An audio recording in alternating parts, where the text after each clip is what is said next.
Welcome to the Better Than Bitter Divorce Podcast, where we flip the script on divorce and show you how to have a more amicable divorce resolution.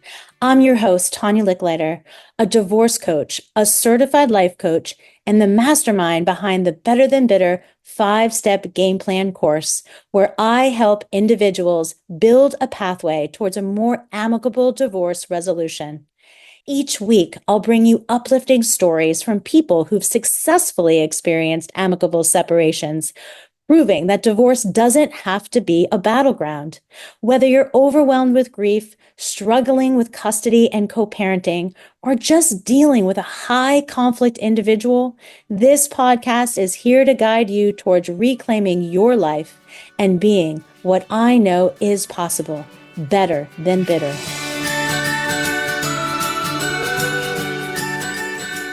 Welcome to the Better Than Bitter podcast, episode number 13. Today, I am so excited to invite our guest, Pam Dennis. Pam is an author, she is a consultant, and she is somebody that has been an incredibly important person in my life.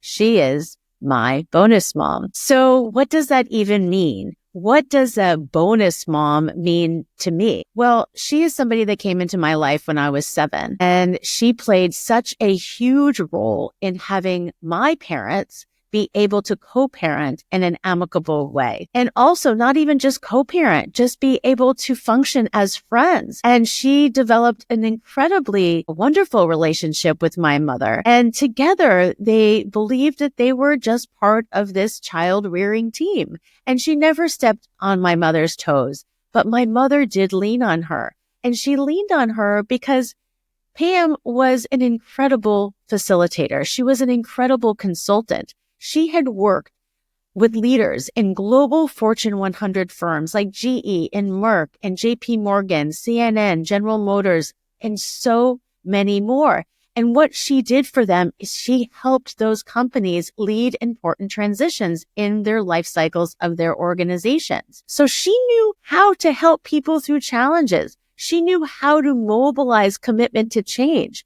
She knew how to build and manage resistance and fear. And guess what? That is what we are all feeling when we go through divorce. So just like divorce, these different transitions that she was helping companies with, she was able to, from the sidelines, as well as an active participant, help my parents through a really difficult transition. And not only that, but she did end up eventually divorcing my father. And there was choices at that point. Did she stay in my life or did she go? And she worked through that transition as well. She knew that she wanted to continue to be my bonus mom, and she wanted to be my kids' bonus grandma. And so that was the case. And I want to share this experience with all of you. And one other thing that she has done. And in divorce, so many of you might have businesses that you might have owned as a couple. And so if you are considering selling this business, she has written a book called Exit Signs, the express way to selling your business with pride and profit. So again, an incredible resource for those of you who are thinking about what to do with the business you might have built with your soon-to-be ex. So without further ado, I want to welcome Pam. Well, thank you, Tanya. I've really been looking forward to this. So, I know that this is an unusual scenario because, yes, so my parents got divorced and you are my bonus mom, meaning that you were my dad's second wife and really did help raise me. I mean, you came into my life when I was really young. And although your marriage to my father, I think it lasted 11 years, the relationship between you and him might have ended in terms of a marriage, but it didn't end the relationship between the two of us. And I know that, when I was going through my divorce, you were the first person I actually called. And, knowing that my mom had passed, before my daughter was born. Oh no, I'm going to cry. And so I went to you. You were my first point of contact and you have been with me ever since. And I can't even imagine what my life would be like if you weren't in it. And I just feel like sharing the story of what it might have felt like for you to be the bonus mom, to be the, conduit or facilitator, almost as you and I discussed, between my dad and my mom, because you were so good at facilitating and you really were good at navigating change. So tell me a little bit more about your experience as my bonus mom and having to navigate the waters between my father and my mother with this hope that they could really maintain this amicable divorce for me. Sure. Because it is a complicated story. If you had to do a org chart of all the players and all the generations of divorce and relationships, it's really complex. But I would say it's shaped my absolute conviction and focus that having you as a 7-year-old as a part of my life was not going to be like my experience when my father remarried. And first when he divorced my mother and then 6 months later married the quote other woman. So there was no way I could let that happen. So I can recall in my parents' divorce, I would say my mother cried for 10 years. She was so bereft. And while she never said anything negative about my dad, you knew he had done something terrible. That's the story you make up in your mind. And the other story you make up in your mind, if you're the oldest daughter, is that you need to protect your mother. That somehow you're responsible for that mom's feelings. And that's a story you tell yourself. And it goes on and on and on throughout your life. If you finally don't get the insight that says, that's not the story. So I was very determined when I married your father and got to know your mom, Linda, that this simply was not the story I wanted you to have in your head. But there's a really important piece to that relationship, and that is it takes three. It took your dad, it took your mom, as well as the new wife to make that relationship work for you. And that never existed, of course, in my growing up when my parents got divorced. My poor stepmom had to sit out in the car while my dad visited me. And she was not supposed to be invited to the wedding until I finally put my foot down. She couldn't be included in the pictures. All these horrible things that I just was convinced I was not going to let that happen to this darling little 7-year-old who would sit on the couch with me when she was maybe 9 and say, do you think my mom and dad will get back together? And you sit there thinking, oh dear, how do I help her understand what's going on? So I guess that's part of what I think is important to know. It takes three. Your mom wanted your dad to have a relationship with you, regardless if he remarried, but specifically when he remarried. So consenting or encouraging you to come live with us for 2 semesters during your elementary school life was such a gift. It was a gift of complete love and devotion to what she wanted her daughter. So that's started it.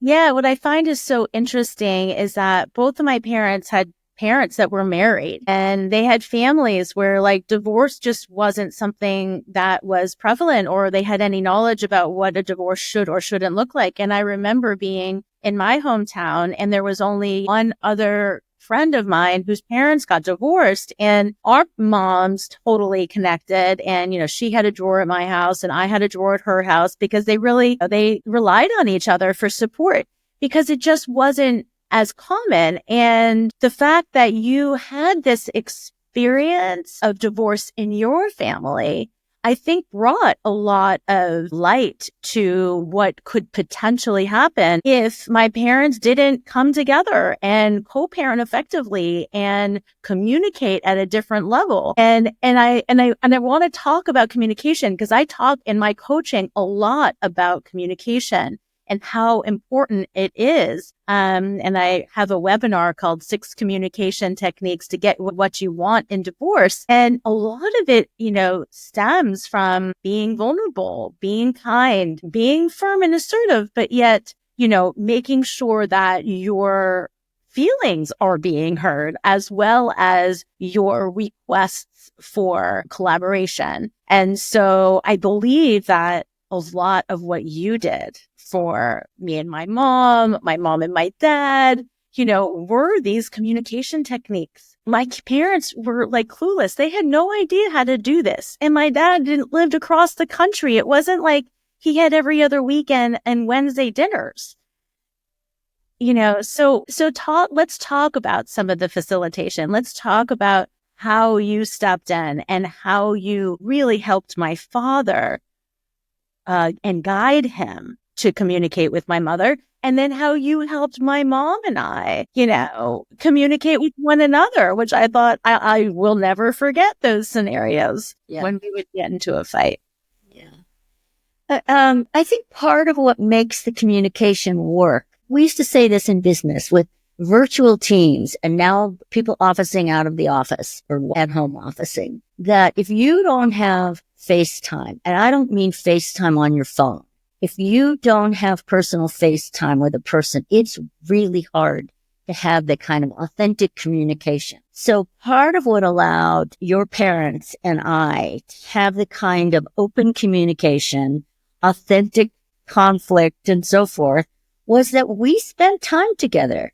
Whether it was coming out for your 6th grade play that you were in, or actually it was a musical, and actually staying at your house, whether it was going to your bat mitzvah and being there in person, it just dissolves all those assumptions or barriers. So I cannot encourage enough that getting to know the person who's you're the step or bonus mom to is really important. How could you ever dislike or think negatively about your lovely mother and her spark and her enthusiasm?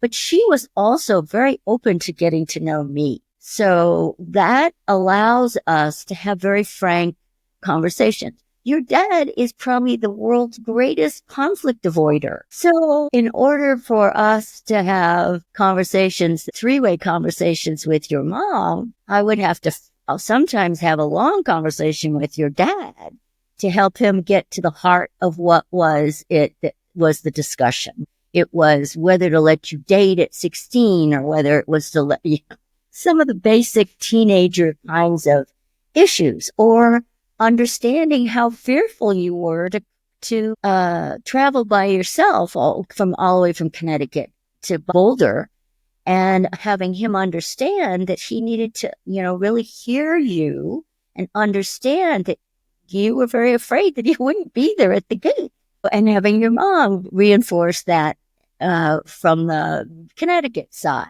So a lot of it was just having very frank conversations, but it starts with the story you have in your head. My mom's story was that my dad's second wife, Nancy, stole him from her. And so she was to be hated and she was not to be discussed. And her name was never to be mentioned in the house. And so when you start with that negative animosity, it's really hard to have kind and collaborative discussions. And it goes on forever. When I was 60, I finally found my dad's second wife, Nancy. She had been lost to communication forever. And I didn't dare tell my mother that I was going to go visit her for fear, that same old story. Well, I don't want my mom to feel hurt, as if I can somehow make her feel some way. So I don't know if I'm answering your question, but no, you are. And I talk so much in coaching around the fact that it's not our life circumstances that create our feelings. It is the thoughts, the stories, the belief system about the life circumstance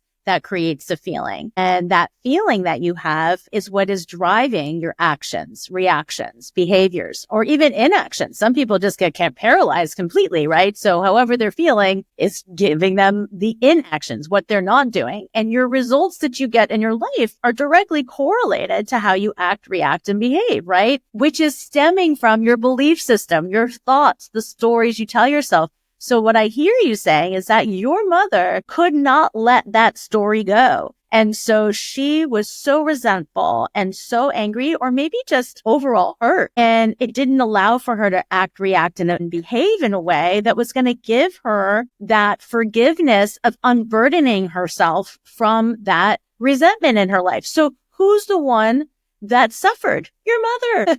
Your mother suffered her entire life because she couldn't get rid of that story. And so I love the fact that you bring this up, because I talk about this all the time. And when I coach people, especially when there's been infidelity or, somebody leaves somebody for somebody else, it's what you're making that mean, right? It's what are you making that act mean?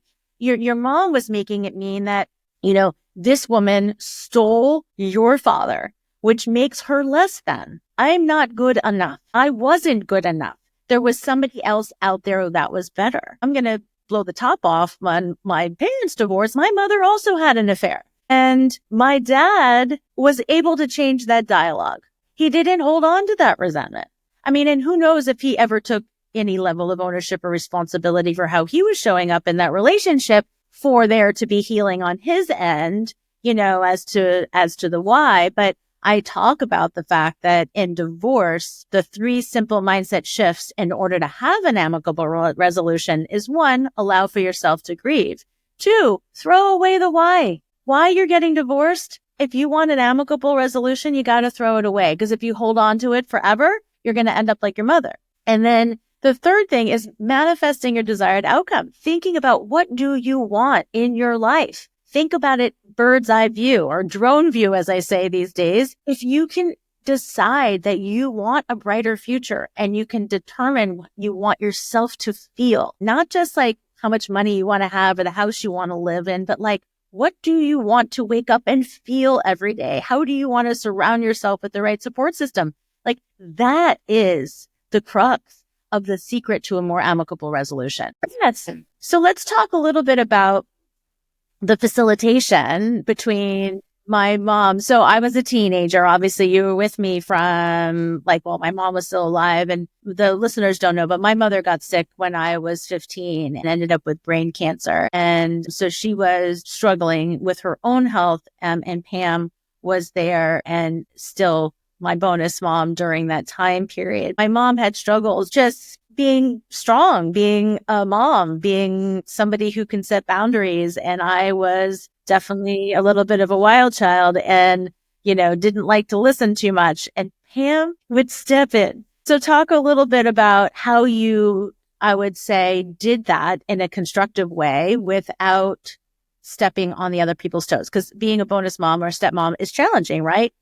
Or stepdad, should I say. How can you be part of the setting of boundaries and setting structure without taking on the role of a parent? Yeah, I think it's not a skill most of us are taught. And I think partly because I had the kind of business background I had, where I was working with executive teams and dealing with conflict and so on, I at least could have some of the basic skills. But the first thing is to start with the question. What's going on? How are you feeling? You don't say, well, what's the story behind this? What's got you stuck? What is your hope for? I would say to your mom when she was dealing with, should I let Tanya? A lot of times it was her feeling insecure about what's the right thing to do. And she would be talking to your friends' moms and trying to get their perspective and then trying to juggle all those thoughts. And so then I would end up on the phone with her and she'd say, well, I talked to these 3 neighbors, or I talked to 4 of Tanya's dance moms. And so there was that sort of not feeling confident that she was going to make the right decision. So part of what I would do is simply ask her, well, what feels right? And what is it that you're really wrestling with? So I started a lot of those conversations with questions so that I could hear how she was thinking and how she was feeling. And then I would ask her things like, well, what are you afraid is going to happen? Now, that's different than when she calls because you flooded the house because you had a party that shouldn't have been going on. That's a little different conversation. But for those other things, should I let her go on this trip with her dance group? Should I go, because she loved to go on those trips with you. And so I would always start with, well, what's got you stuck, or what are you worried about? So if I could hear that underlying question going on for her, then it wasn't about problem solving the actual, should she go on the trip question. It was more of helping her get in touch with what was she worried about. And then when she could sort of speak to that, we can talk about, well, if she went on this trip or if you did this, what are some ways that could ease your worry? And sometimes I would just say, hey, you know what? That's just because she's 15. Even though I didn't have other kids of my own who went through adolescence, I remember being 15. So, yeah, I think part of it is just starting with the question. I think that also, I think that people have this desire for this amicable resolution. But again, you said it takes 3, right? And so sometimes being the bonus mom, you might have the desire to have that relationship with your new partner's ex-wife or new partner's ex-husband, but yet there's not that reciprocation. So how do you, or what would you suggest if you come up to some of these barriers? Are there different communication techniques? Are there different things that you could say that might allow for that other individual to maybe be a little bit more open-minded to the relationship? That's the hardest part. I mean, my husband now he just had a terrible divorce, and it has affected his kids ever since. One of the things he would say is, well, Nancy just hates me. And we would be going to the grandkids' soccer games, and she would be in the stadium or on the bleachers, and we would be on the bleachers. And I simply refused in my own head to go with, she hates Jim. I said instead to myself, she probably has reason to be angry with him. She hasn't let go of that. I don't have to buy into the way she's thinking and the way she's feeling. So I am going to interact with her as a human to human, a woman to woman. Both of us are divorced. Both of us love these grandkids. Laugh when she laughed. I mean, genuinely. Hug the kids. Always let her hug them first, and I hug them second. So defer to her until that ice finally broke. And I can remember at one point, I have to make sure I don't cry. Yeah. We were at a soccer game or something, and her husband at the time was dying of cancer. And Jim went up to her and put his arm around her, and she hugged him back. And it was like, oh my God, I never would have imagined seeing. So part of my role was to act as if she does not hate him. She's hurting. She's angry or whatever. And my role is to be as genuine a person as I can be with her and help chip away that unbelievable ice that was around her so that then Jim would have a place back in that relationship. But it was all because of the grandkids, because that was our mutual love. You can dislike the person, but you sure love those grandkids. Yeah, I know. I had a different guest on, Molly Faye, and had an incredibly amicable divorce, and her ex was always asked about, like, I can't believe that, how well you guys get along. Like, how do you do it? He's like, I love my children more than I hate Molly. And he doesn't really hate her, but then, she was telling the story, but like he put those children and as much as they might have decided that their marriage wasn't going to work and they had differences, and he just put that aside for the sake of the children, and that it's super child centric. And that is what we do at Better Than Bitter for those that have children. We remind people that it is not your children's fault that you are not, going to stay together. So what are you going to do to be the adult in the room? Put your emotions in check so you can show up for your kids in a productive way. People who can't do that risk creating very long-lasting trauma on their children. that high conflict where children feel like they're stuck in the middle, where they hear disparaging information from each parent about each parent from the other. That is what creates a lot of trauma. And I've had 2 guests now talk about the fact that if you disparage, you don't recognize that the fact that what's going through the kid's head is like, hey, I'm 50% mom and I'm 50% dad. If I'm hearing that mom is so horrible by dad, I'm 50% bad.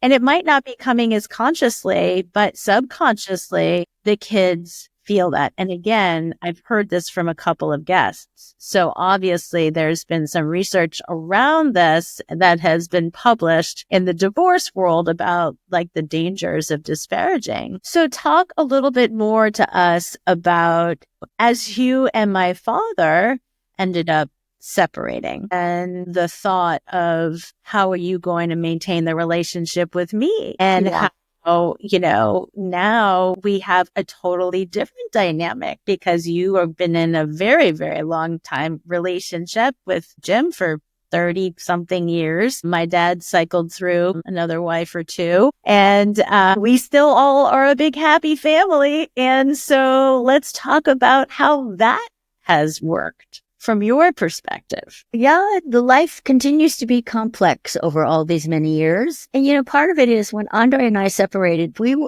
got divorced. We were sad. Both of us were sad. We weren't mad. We weren't angry. We were sad. We were disappointed. We went through couples therapy to figure out how to make sure we ended up on the other side of this marriage in a way that was constructive and still loving, because we still it wasn't that we were out of love with each other. We just grew apart. But you were so important, and you were 17 at the time 17 or 18, when we finally said, okay, we are going to get divorced. And I tell the story all the time to my friends who, when we were married and you said, well, what shall I call you? And I said, well, and we both agreed we didn't want to be call me stepmom because of the evil stepmom and all the stories and fairy tales. So you were just going to call me your other mom.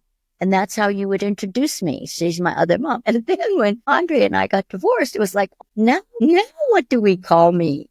And you said, well, I don't want to call you my dad's ex-wife. So I think I'm just going to call you my stepmom. So we had to go back to this. There was just no right name or no right term for it.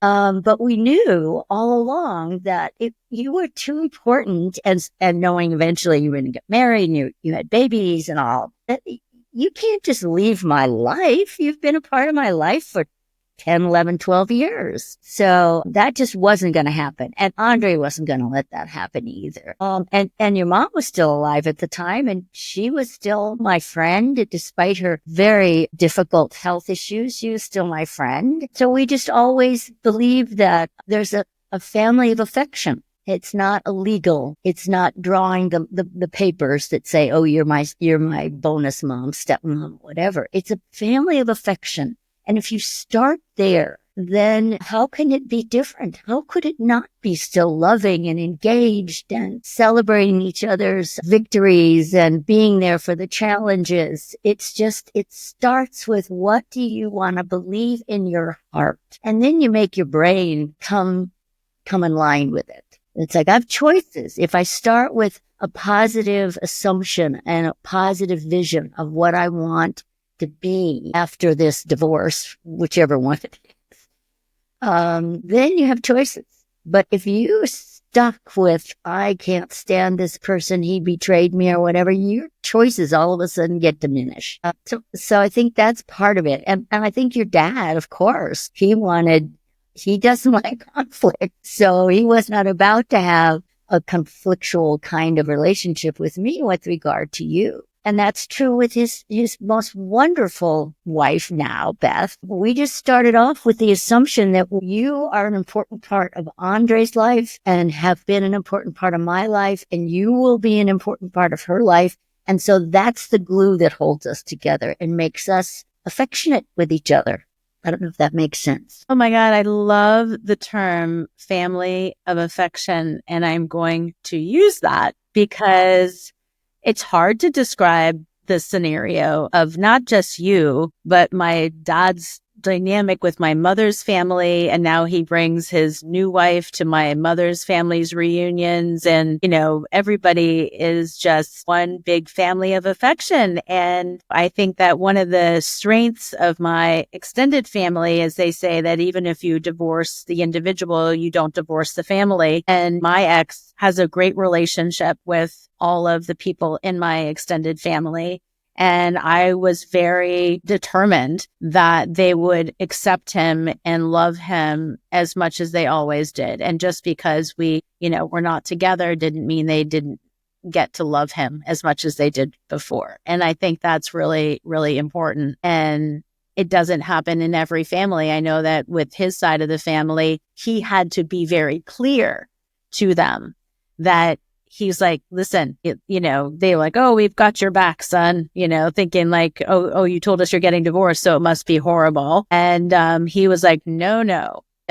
Like, Tanya's wonderful. She is still the mother of our children. We intend to have an amicable relationship, and I want you to continue to accept her just as the daughter-in-law that you have had in the past, and so I think the two of us have done a very good job of making sure that we communicate. And I did a piece on CBS about this. You need to be the one who communicates if you're getting divorced on how you want the rest of the family to act and react. You have to set that stage.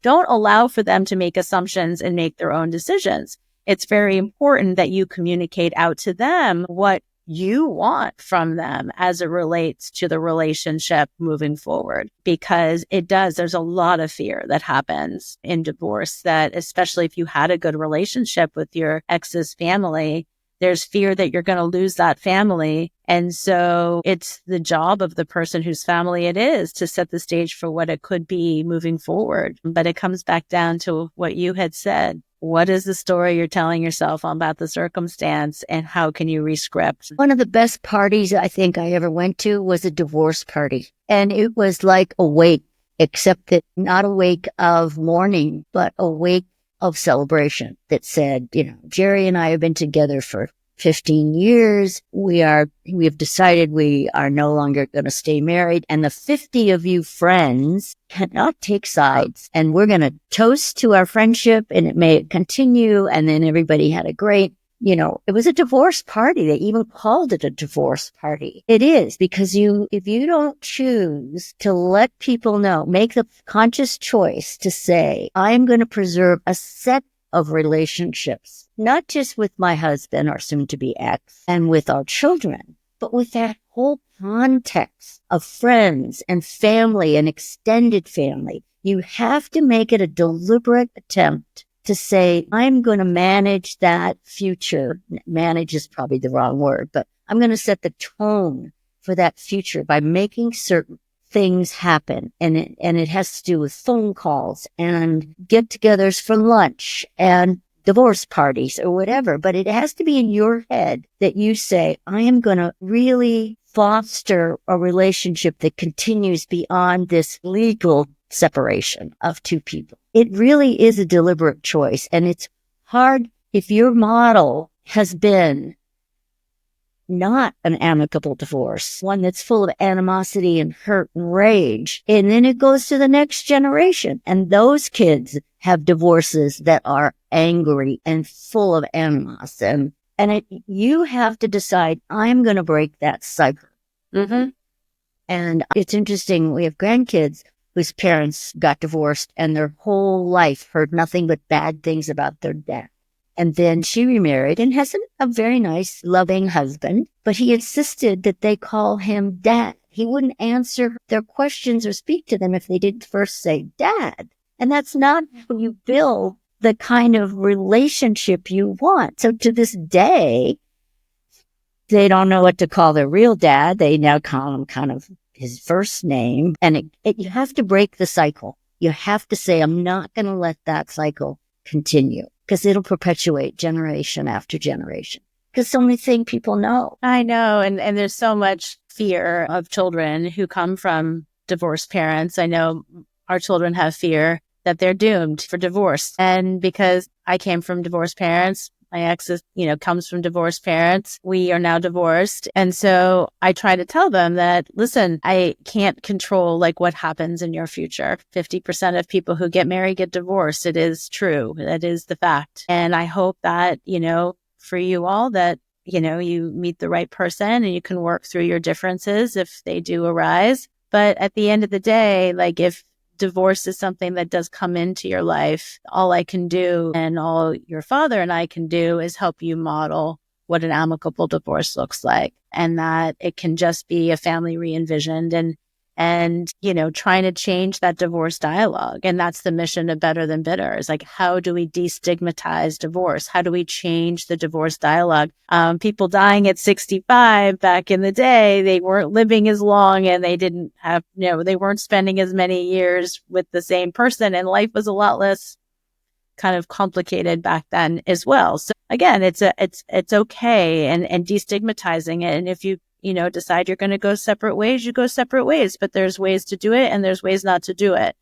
So you're not hurting everybody in the process or who is, in that path. So I always end with 3 kind of tips, and there were so many great ones, today. And I'm going to give the first one, and I'd love for you to think about the second one.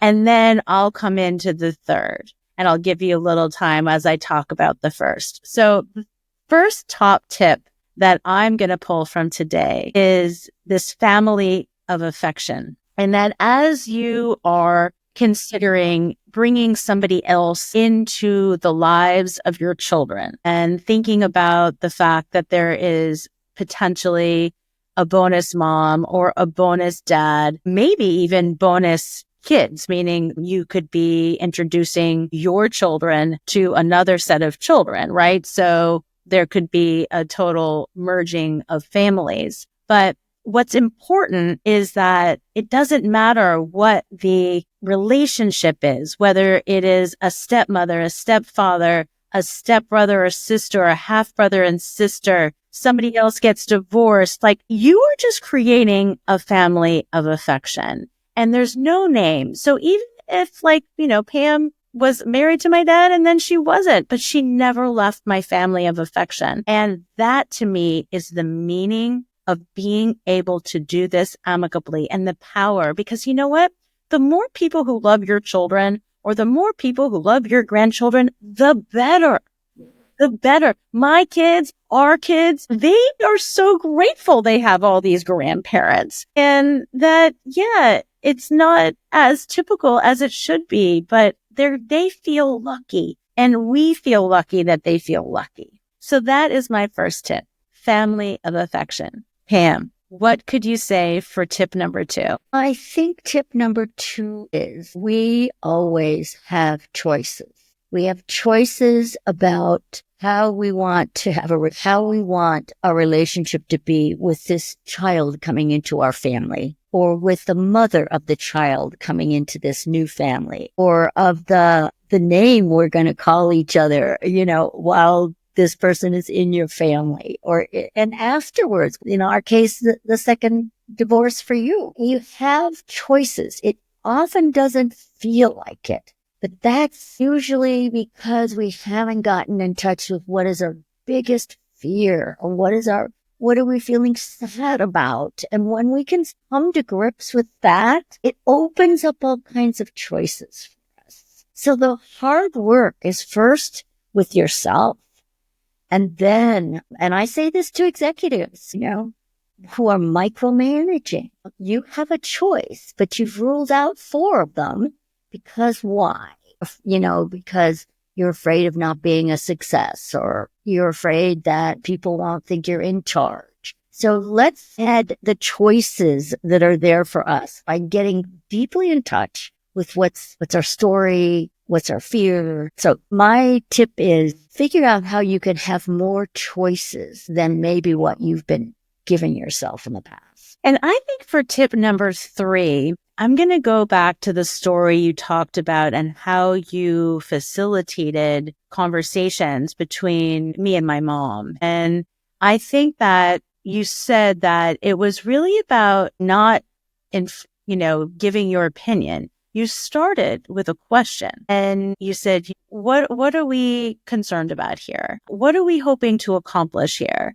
And you didn't pass judgment, and you didn't come in with an idea or an opinion or a way of doing things. You allowed for the conversation to be between me and my mom. And I think that's really important when you are dating somebody or who has children. Your role as a bonus parent or your role as a stepmother or a stepfather is to make sure that you are allowing the parents to make the decisions on behalf of the children. And if you have to just be the facilitator in that's okay. Because passing judgment, on other people's parenting can only cause conflict in a way that just doesn't feel good, right? Because everyone's going to parent differently. So if you are in a new relationship, then just go and ask the questions, what they're struggling with, what the issues are, what the outcomes are that they're looking for. And I always work backwards from outcomes, because if you really know your outcome,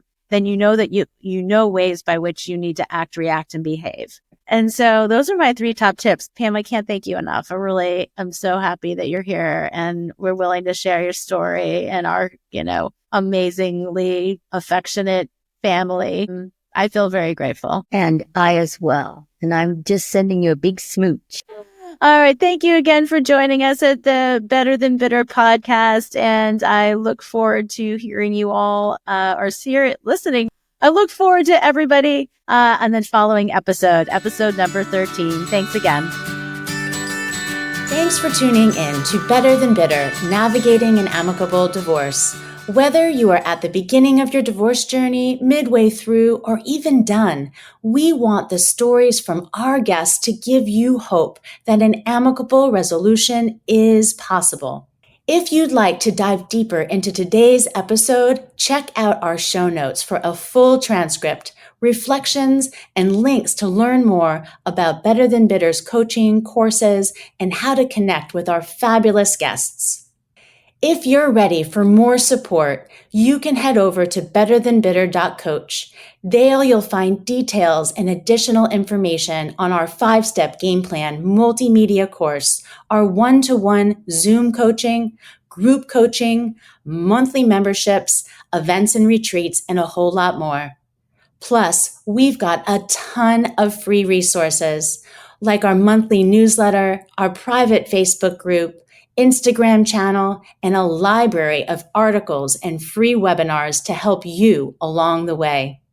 When you go to our website, you'll be able to schedule a free 45-minute breakthrough call. Remember, we're here to help you reach an amicable resolution, find your courage, and believe in your brighter future. Because you know what? It is possible. At Better Than Bitter, we measure success by what we give and not by what we get. So let's change the divorce dialogue together. It's time to be better than bitter.